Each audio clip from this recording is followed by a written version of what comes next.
El Señor esté con ustedes. Proclamación del Santo Evangelio según San Mateo.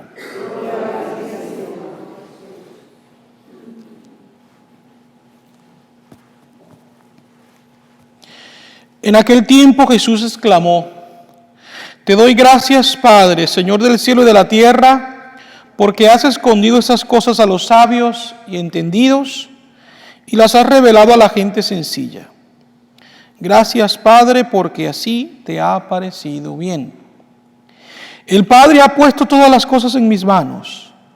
Nadie conoce al Hijo sino el Padre, y nadie conoce al Padre sino el Hijo y aquel a quien el Hijo se lo quiera revelar. Palabra del Señor.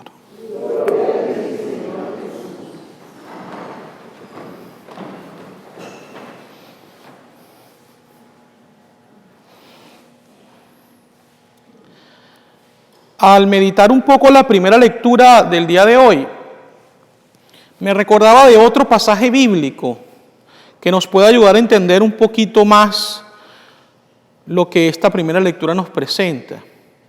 Básicamente, la primera lectura nos presenta al rey de Asiria que hace el mal, que destruye, que perjudica a muchas personas, y él cree que lo hace por su bienestar y por su voluntad, pero muy en el fondo Dios tiene un plan en medio de todo esto y por eso el Señor lo permite, ¿no? Y esto me hace recordar precisamente, como les decía, el pasaje de cuando Jesús va a nacer. Ustedes recordarán que María y José vivían ¿dónde? ¿Dónde? Nazaret, ¿ok? ¿Pero dónde nace Jesús? En Belén de Judá. Estamos hablando de dos regiones separadas la una de la otra. En medio está la Samaria.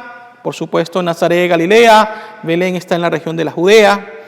Y ellos fueron allí a Belén por motivo ¿de qué? Del censo. ¿Y quién había mandado el censo? ¿Quién lo había decretado? Exactamente, César Augusto. Es decir, él había hecho ejercicio de su poder real, imperial, para que las personas fueran a sus diferentes lugares de nacimiento o de origen para el censo. Pero, ¿qué decía la Escritura?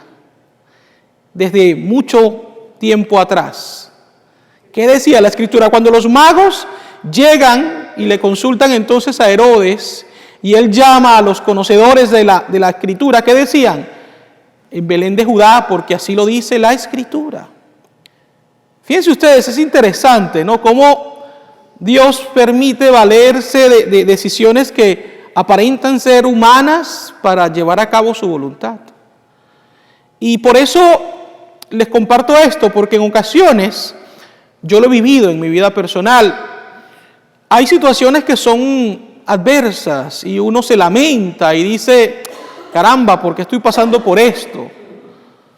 Y pudiéramos entonces molestarnos con alguna persona en particular porque pensamos que esa persona nos quiere hacer el mal. Pero en muchos casos Dios tiene un plan. Y ese mal aparente, o que al menos nosotros creemos que es así, conlleva un bien mayor que Dios está trabajando detrás de bastidores. Y tenemos que tener confianza en esto. Yo me imagino nada más pensar María y José, es decir, una mujer ya al término de su embarazo, tener que hacer un viaje tan largo, tan sacrificado. Para nosotros no hay manera de poder tal vez entender lo riesgoso que era eso, lo sacrificado que era eso. Estamos en otra época en la cual hay medios de transporte que nos hacen todo más fácil, pero es pensar un poco todo lo que esto conllevaba, el peligro del desierto, el calor de día, el frío de noche. Es decir, para ellos tuvo que haber sido, y para muchas personas, una prueba adversa el tener que seguir un edicto, una orden. Pero fíjense, Dios manifestó su voluntad y Jesús nació donde las profecías decían que iba a nacer. Que esto nos enseñe pues a transitar en nuestra vida con paciencia, con esperanza, sabiendo que Dios siempre tiene un plan mucho mejor que el nuestro. Y que las intenciones de Dios siempre serán buenas, aunque las intenciones nuestras o de los demás no lo sean tanto. El Evangelio nos presenta también, al menos yo pudiera sacar dos ideas que quiero compartir con ustedes. La primera, la gratitud. Jesús da gracias al Padre. ¿Y cuánto debemos dar gracias a Dios? Pues infinitamente. Pero no solamente dar gracias a Dios por lo malo que nos sucede, ya se los decía anteriormente en esta lectura, sino también por lo que aparenta ser malo. Es decir, no solamente por lo bueno, sino también por lo que aparenta ser malo.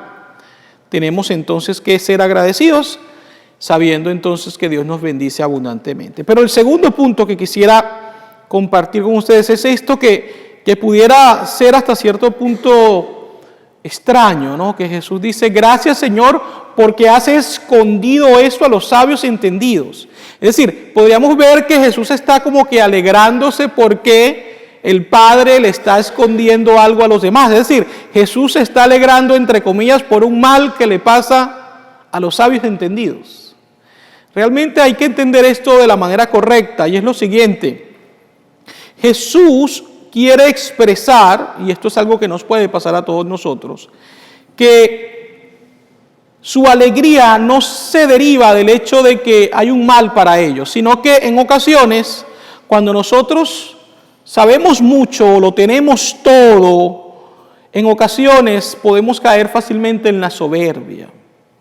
Creernos que precisamente lo sabemos todo o que no necesitamos a Dios para nada en nuestra vida. Y cuando nos damos cuenta de que somos limitados, es decir, que realmente no somos todopoderosos, nos damos pues ese golpe con la realidad y entendemos de que hay algo más grande y alguien más grande que nosotros. Y nos arrodillamos ante Él. Y fíjense, esto es hermoso porque en realidad si nosotros nos acostumbramos a triunfar en nuestra vida, si nosotros nos acostumbramos a que todo nos vaya bien, eso realmente no es saludable desde el punto de vista espiritual. Nosotros tenemos que en ocasiones abrir los ojos ante nuestra realidad y comprender de que realmente somos limitados, bien sea por el punto de vista físico, desde el punto de vista espiritual o incluso desde el punto de vista intelectual. Nosotros, pues, somos limitados. El omnipotente es Dios. Y Jesús se alegra porque precisamente quiere que estos sabios entendidos, a pesar de las capacidades que tengan, reconozcan que hay un ser superior a ellos que lo sabe todo. Entonces, pidámosle al Señor que nos dé esa capacidad de ser humildes, de siempre reconocernos necesitados de la sabiduría de Dios, de la misericordia de Dios. Es cierto, también tenemos que poner al servicio de Dios y del prójimo los talentos que tenemos cada día, pero hacerlo siempre con mucha humildad. Porque la humildad, queridos hermanos y hermanas, decía San Juan Eudes, es la medida de la santidad. Así sea.